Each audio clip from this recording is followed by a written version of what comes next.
جو ہے وہ طاقت دی، ان کی مدد کی، ان کی خصوصی جو ہے وہ مدد فرمائی اور ان کو جو ہے وہ اپنے سے کئی گنا بڑی فوج پر کامیاب کیا، ان کو فتح دی، ان کو نصرت دی، خوشخبری دی ان کو۔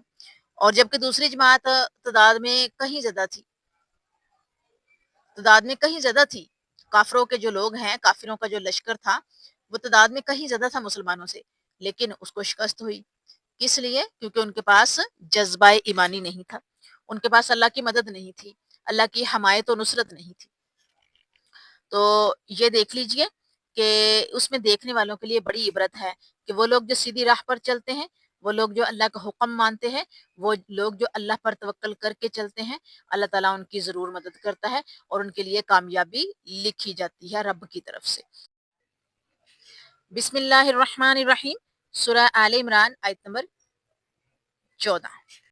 زُيِّنَ لِلنَّاسِ حُبُّ الشَّهَوَاتِ مِنَ النِّسَاءِ وَالْبَنِينَ وَالْقَنَاطِيرِ الْمُقَنطَرَةِ مِنَ الذَّهَبِ وَالْفِضَّةِ وَالْخَيْلِ الْمُسَوَّمَةِ وَالْأَنْعَامِ وَالْحَرْثِ ذَلِكَ مَتَاعُ الْحَيَاةِ الدُّنْيَا وَاللَّهُ عِندَهُ حُسْنُ الْمَآبِ۔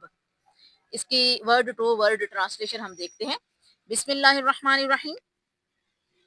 زینا خوشنما کر دی گئی للناس لوگوں کے لیے، حب محبت، شہواتی مرغوب چیزیں، محبوب چیزیں، پسندیدہ چیزیں، من سے یا مثلا نسائی عورتیں، وا اور بنینا اور بیٹے، وا اور قناتیری اور ڈیر، مقنطراتی جمع کیے ہوئے، من سے ذہبی سونا، وا اور فدتی اور چاندی، وا اور الخیلی گھوڑے، المسوماتی نشان زدہ، وا اور انعامی مویشی، وا اور الحرثی کھیتی، ذالکا یہ متاع ساز و سامان، حیاتی زندگی، الدنیا دنیا، وا اور اللہ عندہ اس کے پاس حسن اچھا معابی ٹھکانہ ہے۔ اب ہم اس کی ٹرانسلیشن دیکھیں گے۔ مرغوب اور پسندیدہ چیزوں کی محبت لوگوں کے لیے خوشنما اور مزین بنا دی گئی ہے۔ مزین مطلب سجا کے رکھ دی گئی ہے، جیسے عورتیں، بیٹے، سونے چاندی کے جمع کیے ہوئے خزانے، نشان زدہ گھوڑے، چوپائے اور کھیتی، یہ دنیا کی زندگی کا سامان ہے اور لوٹنے کا اچھا ٹھکانہ تو اللہ ہی کے پاس ہے۔ اب ہم پہلے اس کا کنیکشن دیکھتے ہیں پچھلی آیات سے۔ جو پچھلی آیات آپ کے سامنے رکھی 3، 11، 12 اور 13، وہ مختصراً بیان کی، اور اس کے علاوہ چونکہ کنیکشن تھا یہ تھا کہ ابھی ٹاپک سٹارٹ ہو رہا تھا اور اس میں بہت تھوڑا سا تذکرہ تھا، ہلکا سا ذکر کیا جا رہا تھا کہ اگلے جو ہے وہ حصے میں ایک نئے انداز میں آپ کے سامنے اللہ پاک نے جو ہے وہ رکھا ہے قرآن کو سمجھنا، اور جو سورت آل فرعون ہے، سورت میں جو تذکرہ ہے اس کے بارے میں پڑھنا۔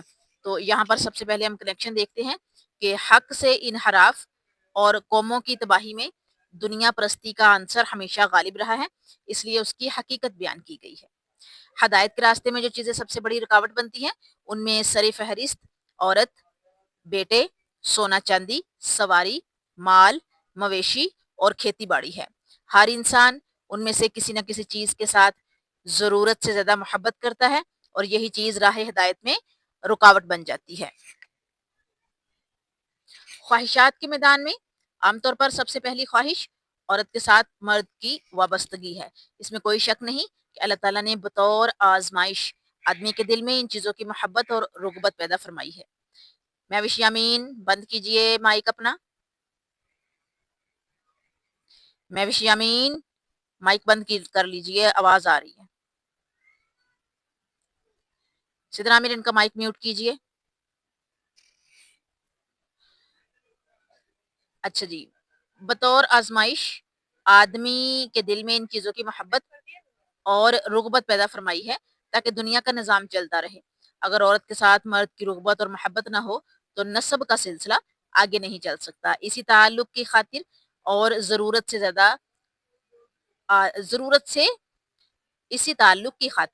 ضرورت سے آدمی بیوی کو کھلاتا پلاتا اور اس کی آسائش و آرام کا خیال رکھتا ہے۔ اگر اولاد نہ ہو تو آدمی کی دنیا سے رغبت کم ہو جاتی ہے۔ پھر اولاد میں بیٹوں کا ذکر کیا گیا ہے۔ اولاد میں بیٹوں کا ذکر کیا گیا کیونکہ بیٹا ماں باپ کا سہارا اور ان کے سلسلہ نسب اور جائیداد کا وارث ہوتا ہے۔ بیٹی کی پیدائش پر باپ اپنی ذمہ داریوں میں اضافہ محسوس کرتا ہے، جبکہ بیٹے کو اپنا معاون اور یعنی مددگار اور مستقبل کا سہارا سمجھتا ہے۔ طبع انسانی یعنی کہ انسانی طبیعت کا جو ہے خیال رکھتے ہوئے بیٹوں کا خاص طور پر ذکر کیا ہے۔ بیوی اور بیٹوں کے بعد دنیا کا نظام چلانے اور سہولیات حاصل کرنے کے لیے سونا اور چاندی ہمیشہ سے انسان کے لیے پرکشش سرمایہ حیات رہے ہیں۔ سونا اور چاندی کی بدولت ہی دنیا میں لین دین اور تجارت ہوا کرتی ہے۔ کاروبار کے بعد اچھی سواری آدمی کے لیے آرام کے ساتھ باعث عزت ہوتی ہے۔ ہر دور میں گھوڑے کی سواری آدمی کے لیے شان و شوکت کا باعث سمجھی گئی ہے اور آج بھی موٹر کاروں اور مشینری کی پاور کا اندازہ کرنے کے لیے گھوڑے کی طاقت یعنی کہ ہارس پاور کو معیار بنایا گیا۔ گھڑ سواری ہمیشہ لوگوں کے لیے باعث فخر اور انبساط رہی ہے، یعنی کہ باعث فخر بھی اور اس میں کشش بھی، یعنی انسان کی طبیعت ادھر مائل ہوتی ہے۔ یہ جانور بہترین سواریوں میں شمار ہوتا ہے۔ ان چیزوں کے بعد کھیتی باڑی اور چوپایوں کی باری آتی ہے جو انسانی بقا کے لیے غلہ، رہائش، دودھ، مکھن، گوشت اور خوراک کا کام دیتے ہیں۔ چوپائے مطلب جانور، چار پائے، ٹھیک ہے؟ تو جانور جو ہے نا موسٹلی غور کیجئے جو دودھ دینے والے جانور ہیں اور جوتنے والے جانور ہیں وہ چار پایوں پہ ہی ہیں، دو ٹانگیں اگلی دو پچھلی، اس لیے ان کو چوپائے کہا گیا ہے۔ تو دیہاتی زندگی اور زمیندار کی یہی چیزیں متاع حیات ہیں۔ اس لحاظ سے انسانی زندگی کا دار و مدار عورت، اولاد، سونا چاندی، رہائش اور خوراک پر ہے۔ باقی تمام نعمتیں انہی کے متعلقات اور لوازمات ہیں۔ ان نعمتوں کی افادیت اپنی جگہ مسلم اور انہیں دنیا کی زندگی کے بہترین اسباب اور زینت قرار دیا گیا ہے، لیکن آدمی کی عقل مندی، دانش مندی یہ ہے کہ وہ عارضی زندگی اور اس کے اسباب پر نگاہ جمانے اور اکتفا کرنے کی بجائے حیات جاویداں یعنی جو ہمیشہ کی زندگی ہے، زندہ رہنے والی زندگی ہے، لازوال نعمتوں اور ان کے خالق و مالک کی طرف توجہ رکھے اور دنیا کے ذریعے آخرت کے انعامات حاصل کرنے کی کوشش کرتا رہے جو رب کریم کے پاس صاحب ایمان و کردار لوگوں کے لیے محفوظ ہے۔ یہاں پر ایک حدیث کوٹ کروں گی، صحیح بخاری کی حدیث ہے، کتاب الرقاق میں سے حضرت انس بن مالک رضی اللہ تعالی عنہ بیان کرتے ہیں کہ بے شک رسول اللہ صلی اللہ علیہ وآلہ وسلم نے فرمایا، اگر آدم کے بیٹے کے پاس سونے کی ایک وادی ہو تو وہ پسند کرے گا کہ اس کے پاس سونے کی دو وادیاں ہوں۔ اس کے منہ کو مٹی کے علاوہ کوئی چیز نہیں بھر سکتی، جس پر چاہتا ہے اللہ جس پر چاہتا ہے توجہ فرماتا ہے۔ اب یہاں پر جو ہے وہ دیکھ لیجئے آدم کے بیٹوں کا جو ہے وہ حال احوال بتایا گیا ہے۔ آدم کے بیٹوں کا حال احوال کہ جی اگر اس کے پاس پوری ایک وادی سونے کی ہو نا تو وہ اس کا دل للچائے گا کہ میرے پاس ایسی دو وادیاں ہوں، اور آدم کے بیٹے کا جو منہ ہے وہ مٹی کے علاوہ کوئی نہیں بھر سکتی، اور مٹی کیسے؟ یعنی کہ قبر میں جانا۔ پھر یہ کہ اللہ جس پر چاہتا ہے توجہ فرماتا ہے۔ اسی طرح صحیح بخاری کی ایک اور حدیث ہے کتاب الرقاق میں سے ہی، حضرت عبداللہ رضی اللہ تعالیٰ عنہ بیان کرتے ہیں، نبی صلی اللہ علیہ وآلہ وسلم نے ایک مربع نما لکیر کھینچی اور اس کے درمیان سے باہر نکلی ہوئی لکیر لگائی، پھر اس درمیانی لکیر کے ارد گرد چھوٹی چھوٹی لکیریں کھینچی اور فرمایا یہ انسان ہے اور یہ اس کی موت اسے گھیرے ہوئے ہے، اور جو اس خانے سے باہر لکیریں ہیں یہ اس کی خواہشات ہیں، اور یہ لکیریں آفات ہیں، اگر ایک سے بچتا ہے تو دوسری اسے دبوچ لیتی ہے، اور اگر اس سے بچتا ہے تو کوئی اور اسے آ لیتی ہے۔ ابھی آپ لوگوں کا جو پہلا ٹارگٹ ہے نا اس کا، جس دن آپ نے جب لیکچر جو ہے وہ اس کو سولو کرنا ہے اپنے گروپ میں، تو آپ لوگوں نے جو ہے وہ اس کو پیپر پہ جو ہے وہ اسکیچ کر کے بتانا ہے کہ یہ حدیث جو ہے اس میں کس طرح سے نبی صلی اللہ علیہ وآلہ وسلم کے حوالے سے بتایا گیا کہ ہمارے نبی نے لائنیں لگائی تھی، کس طرح سے خانہ بنایا تھا، خانہ بنا کے وہ لائن باہر بھی نکالنی ہے اور اس کے نزدیک ارد گرد جو ہے نا وہ چھوٹے چھوٹے لائنیں لگا کے دکھانی ہے۔ یہ آپ لوگوں کا ایک کوسچن ہے۔ تو آگے مسائل دیکھتے ہیں کہ اللہ تعالیٰ نے عورتوں، بیٹوں، سونا چاندی، گھوڑوں، چوپایوں اور کھیتوں کو لوگوں کے لیے خوشنما بنا دیا۔ نمبر 2، یہ دنیا کی زندگی کے اسباب ہیں جبکہ اللہ تعالیٰ کے پاس اس سے بہتر مقام اور انعام ہے۔ آیت نمبر 15 سورہ آل عمران، بسم اللہ الرحمن الرحیم، قل أنبئكم بخير من ذلكم للذين اتقوا عند ربهم جنات تجري من تحتها الأنهار خالدين فيها وأزواج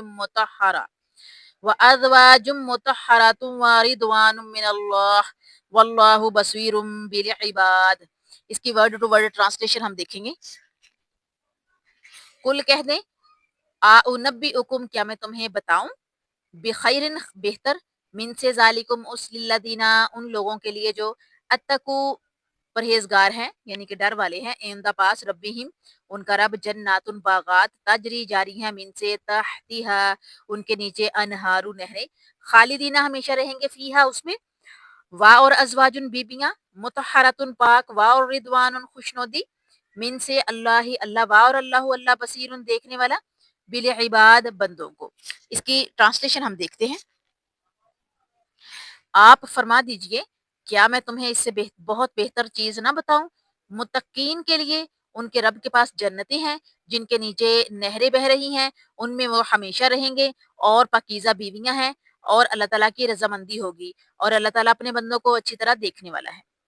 یہاں پر آپ لوگوں کو ایک میں چیز بتا دوں، پہلے بھی میں نے بتائی تھی، آپ لوگوں کو اگین جو ہے وہ میں یاد کروا دوں، ریممبر کہ میں نے کہا تھا کہ قرآن کا اسلوب بڑا خوبصورت ہے، اللہ تعالیٰ نے بڑے خوبصورت انداز میں اس کو جو ہے وہ ہمیں دیا ہے، اور ہمارے لیے مرتب کیا اس کو، ہمیں دیا ہے کہ جہاں بھی جس بھی جگہ پر اللہ تعالیٰ نے اگر عذاب سے ڈرایا ہے، اگر جو ہے وہ اذیت سے ڈرایا ہے، جہنم کا تذکرہ کیا ہے، وعید سنائی ہے، بالکل اس کے بعد جو ہے وہ جنتوں کا تذکرہ کیا ہے، جنت کے باغات کا تذکرہ کیا ہے، جنت کے جو نعمتیں ہیں، انعامات ہیں، ان کا تذکرہ کیا ہے، جنت کے نیچے جو نہریں رواں ہیں ان کا تذکرہ کیا ہے، کہ کہیں میرے بندے جو ہیں وہ صرف جہنم کو سن کے جو ہے وہ پڑھ کے اس سے دین سے دور نہ ہو جائیں، بلکہ جہنم کی جو وعید سنائی ہے اور جہنم کے عذاب جو ہیں جتنے بھی ہیں ان کا تذکرہ کیا ہے، اس کے ساتھ اللہ تعالیٰ نے جنت کا بھی تذکرہ کیا ہے، اور اللہ تعالیٰ نے جنت کے انعاموں کو اکرام کا بھی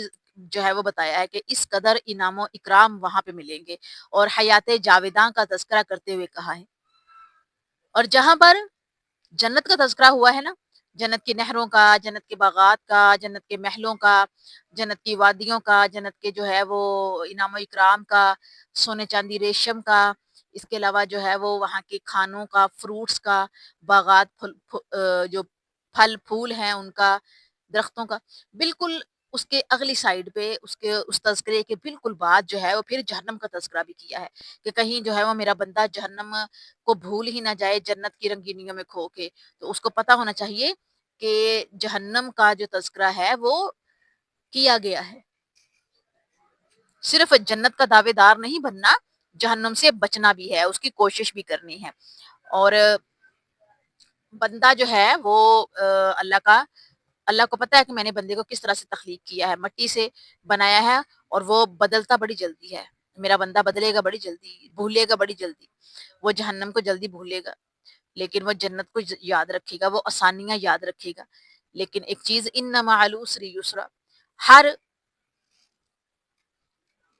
تنگی کے ساتھ آسانی ہے، یہ نہیں کہا ہر تنگی کے بعد آسانی ہے، ہر تنگی کے ساتھ آسانی ہے۔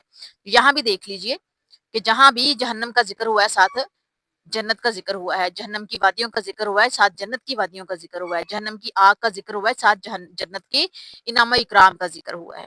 تو چلتے ہیں اس آیت کی طرف، آیت نمبر 15، جس کا کنیکشن جو ہے وہ چیک کرتے ہیں۔ پہلے دنیا پرستی کی بجائے آدمی کی نظر آخرت کی دائمی نعمتوں پر ہونی چاہیے، ایسا وہی لوگ کرتے ہیں جن میں یہ اوصاف پائے جاتے ہیں، اور وہ اپنے رب سے معافی مانگتے ہیں۔ میرے محبوب فرمائیں کہ اے دنیا دارو، آؤ میں تمہیں ان نعمتوں سے بڑھ کر نعمتیں بتاتا ہوں جو اللہ تعالیٰ نے صرف اپنے پرہیزگار بندوں کے لیے جنت میں تیار فرمائی ہیں، ایسی جنت جس کے نیچے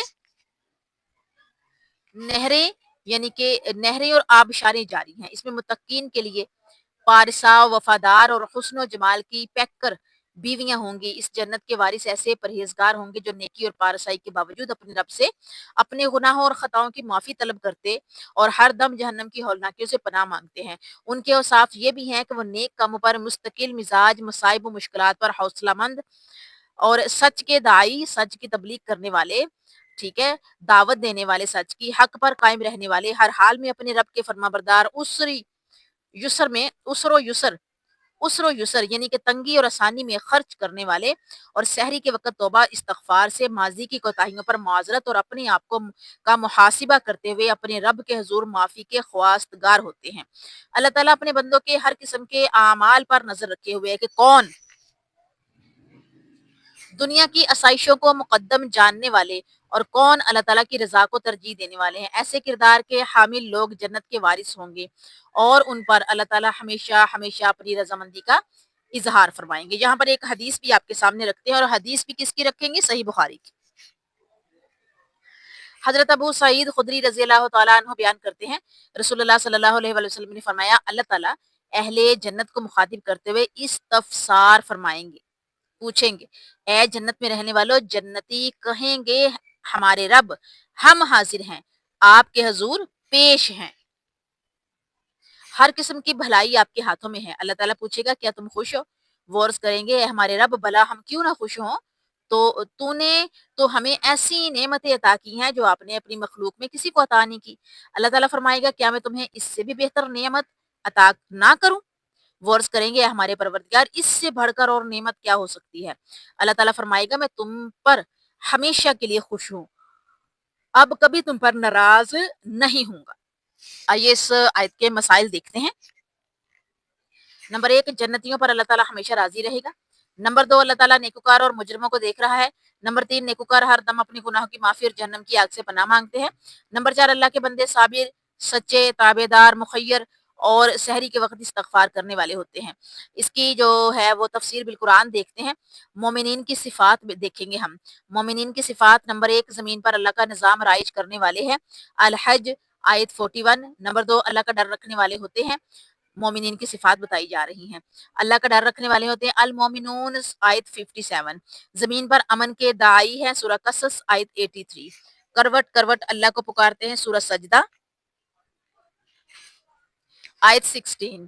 اور نمبر 5 ہے، اللہ کا کثرت سے ذکر کرنے والے ہوتے ہیں، سورہ احزاب آیت 35۔ اور نمبر 6، صبح و شام معافی مانگتے اور اللہ تعالیٰ کی راہ میں خرچ کرنے والے ہیں، سورہ آل عمران آیت 17۔ یہ ہے جی ہماری آیت نمبر 15 جو کہ یہاں پر کمپلیٹ ہوتی ہے، اور آج کا لیسن ہمارا یہاں پر کمپلیٹ ہوتا ہے۔ انشاءاللہ تعالی کل نئے لیسن کے ساتھ ملتے ہیں آگے۔ جزاکم اللہ خیرہ۔